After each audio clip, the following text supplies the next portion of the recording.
Alright, welcome back to Das Lab. Today is going to be separating the 4 carbs. This happens to be a set of carbs off of a 1984 Nighthawk S. Turns out it's Canadian, so it's a 750. For the US it would be a 650.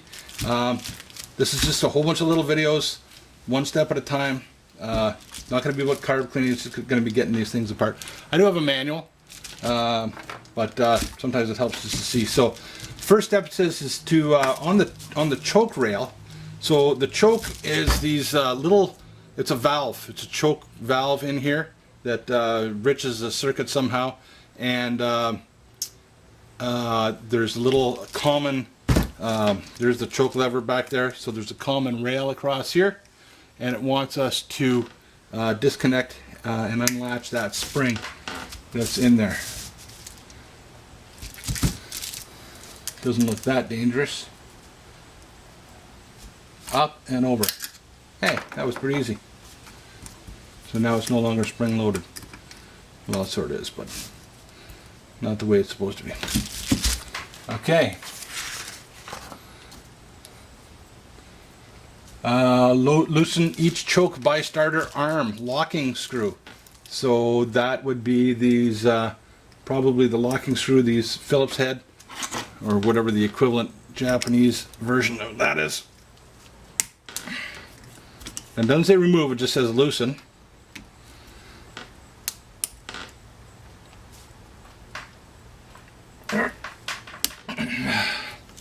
Don't want to strip anything here.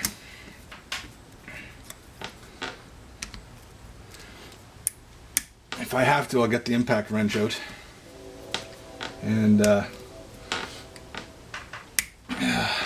they're tight. Okay, so all those are anti-tightened. Yeah, I can see them moving around that shaft. And then what? Nut and the valve nut, remove. Pull out the choke shaft out and remove the choke arms. So the choke shaft, keeping in mind where that spring is, right? Spring is right there on the, what looks like is going to be the number 3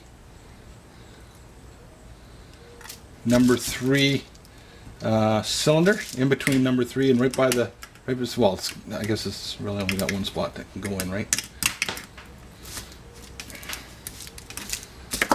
Maybe a little looser. Might need a spray.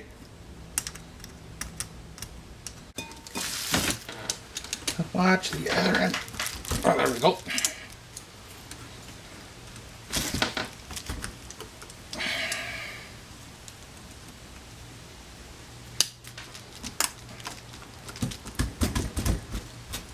I don't want to bend it.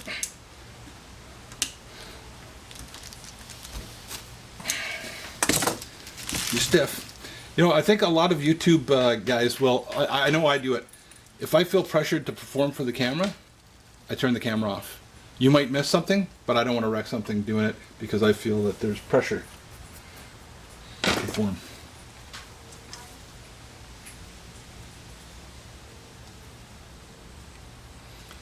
So that's one of the reasons why sometimes I'll say I'll get back to you later. So what was happening there is I was kind of gulling the end of this a little bit, and I felt like I just wanted to slide right out. But you know, as much as I love you,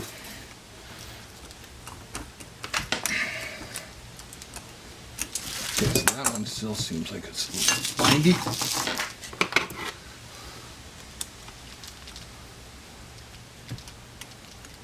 That one's free-ish.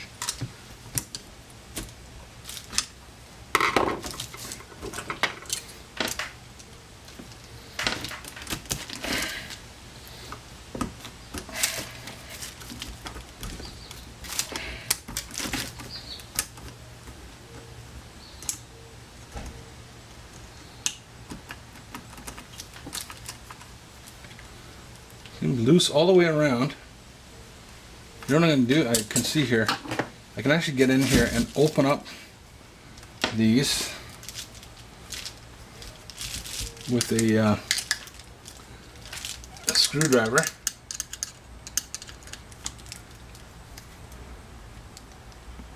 Open that up a little bit. and open this up a little bit.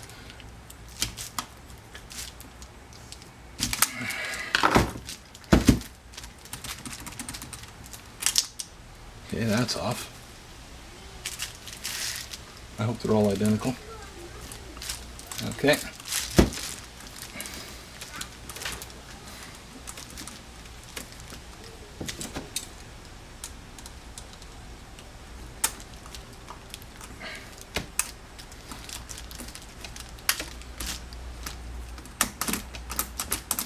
A little bit of finesse. Sometimes you need a little bit, sometimes you need a lot.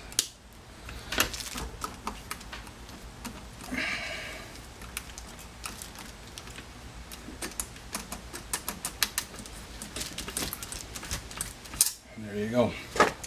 Now I'm already noticing, okay, so again, that's the fancy one going in the middle. And I hope all of these are identical, so I don't have to worry about what order they go in. Yeah, they look like they are. Okay, so that's good to know. They're all identical, so not that crucial which order they go in. And don't forget our spring. Of course, everything in here is going to get washed. Okay, not taking the choke apart yet. Remove the staff, loosen the carburetor, synchronize and adjusting the screws until there is no spring tension. So these are the buggers that we're going to have to worry about later. Of course, all four are ganged, and we want to make sure that they're all open the same amount at the same time. So that's called synchronizing your carbs to make sure that you have the right airflow, and that's where on the boots that we have soaking in our rubber softening compound, they have the provision to put the vacuum gauges on there to make sure that at a given RPM all four carbs are sucking the same amount of air through. We don't know about the fuel mixture, that's a whole different adjustment, but we just need to make sure that the engine that draws the air through it on the suction part of the four-stroke is actually sucking an equal amount of air through all, and then we can put the right amount of fuel through it, and then hopefully all four cylinders are synchronized. So it's telling me to not remove again, but just loosen these off till there's no tension on the springs. And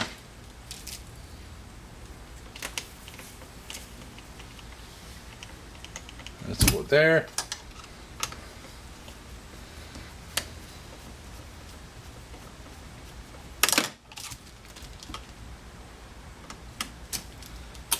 You can't see.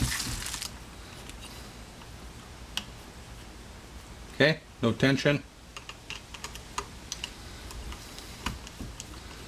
Why is there only three? Because again, on these, one of these has to be the reference. You can't adjust, well, you could, I guess theoretically adjust all four, but on this engine, the number 2 carburetor is the, for the number 2 coming out of here, that's going to be the reference, and that'll be, yeah, this one here. So there's no actual adjustment on that one. So the adjustment for that one is the main idle switch here. Okay, remove the rear bracket. So the rear bracket is the one here. This is the one that's closest to the airbox. And there's Ocho screws here. They are tight. I think I'm going to get the impact wrench so I don't wreck anything. You know what, I'm going to try this.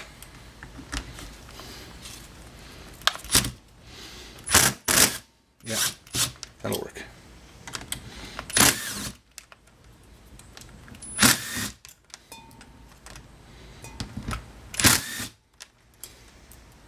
No washers.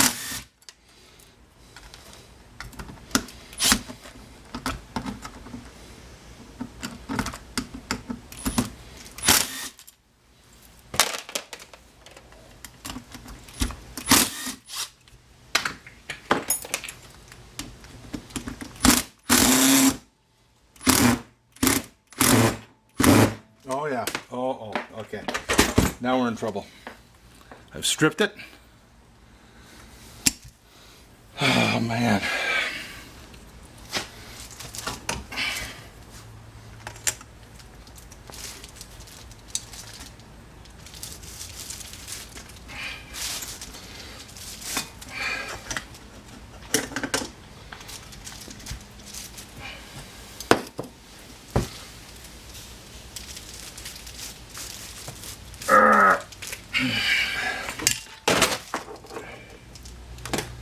And I think, okay, I gotta get the big wrench. Hang on.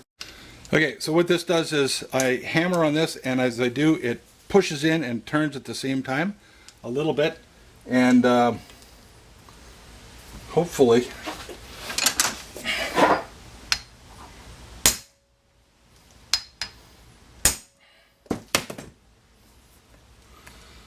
I think I actually have it on backwards. That was for tightening. Reverse.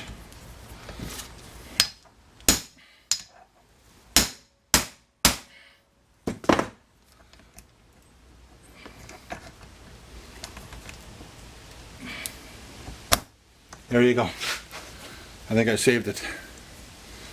Okay. Should have probably been using that to begin with. Impact wrench does the same sort of thing. It, you know, hammers and turns at the same time. But man, that was close. At least it's not in a horrible spot. Okay, and that's going to be metric screw, so not something I'm going to replace very easily. Okay, this has saved me. You use it once a year maybe, but when you need it, there's no substitute. And it comes with a bunch of different heads. This is even has Robertson, believe it or not. So therefore, you know, it's good because it has Canadian benefits to it.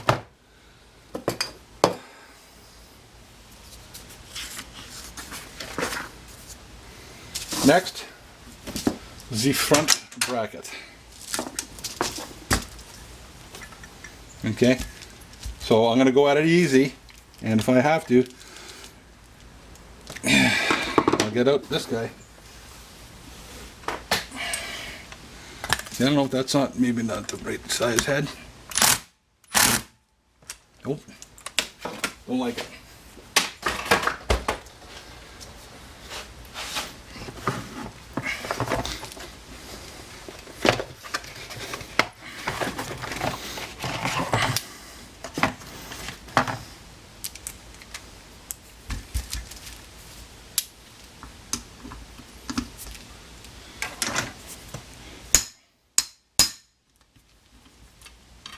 Couple of hits and they usually break free.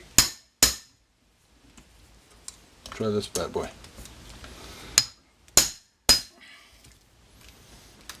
Nope, not yet.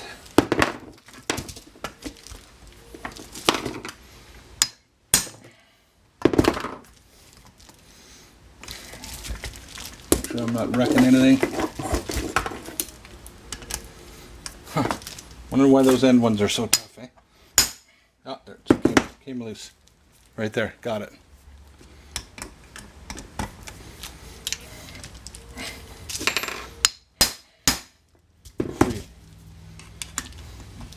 Free. Free. Free.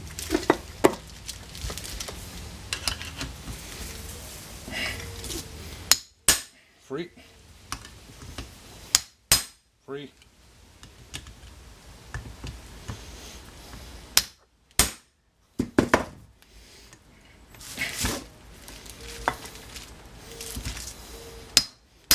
Free.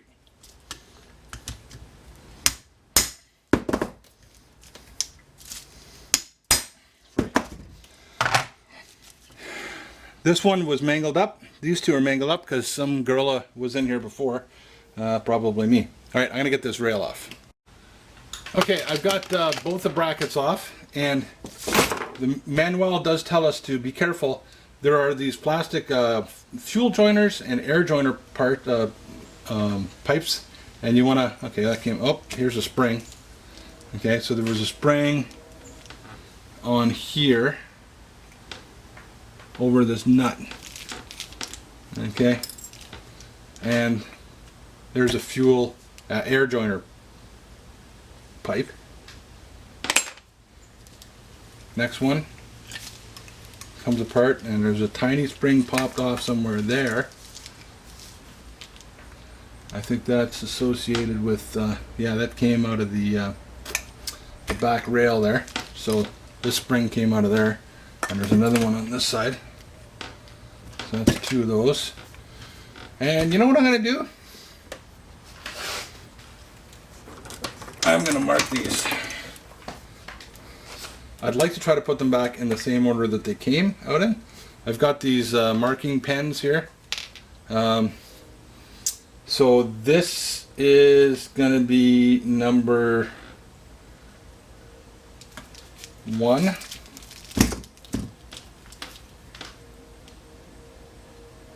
I'm going to put a dot on it. 1 dot, 2 dots.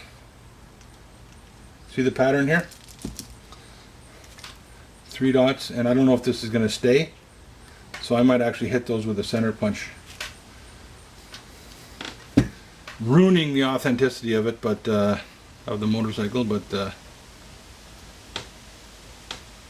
it's okay. I've already dropped it and it's full of skid marks. It's never going to be original again. So I'm not sure how permanent this is. It looks like something like a number 7 with steamed rice or something. But okay, watch out for your little parts. We had those little springs that were on the choke rail, or the for the synchronization springs. There should have been 4 of those, or 3. I guess 3, because the number 2 doesn't have its own. Right, and there you go. Your 4 carbs are separated. Put them back together, reverse order. Watch out for here. Okay, look at, there's a common piece that it could have went out onto this one or that one, and likewise over here, that could have been out in between 1 and 2 or 3 and 4. So there's no guarantee where that's going to come out of. Okay, and it looks like they're in really good shape. There's my 4 carbs. Hopefully you learned something, you know, from my mistakes. Hardest part was getting that choke shaft out. You know, I thought it was going to choke, but ended up getting the shaft in the end. Okay, that's all I got for you this time on Das Lab. Going to be all kinds of videos, short ones for this 750 CB 1984 Nighthawk overhaul. And come back and join me again. Have fun. Be safe. Don't get it on ya. See you next time.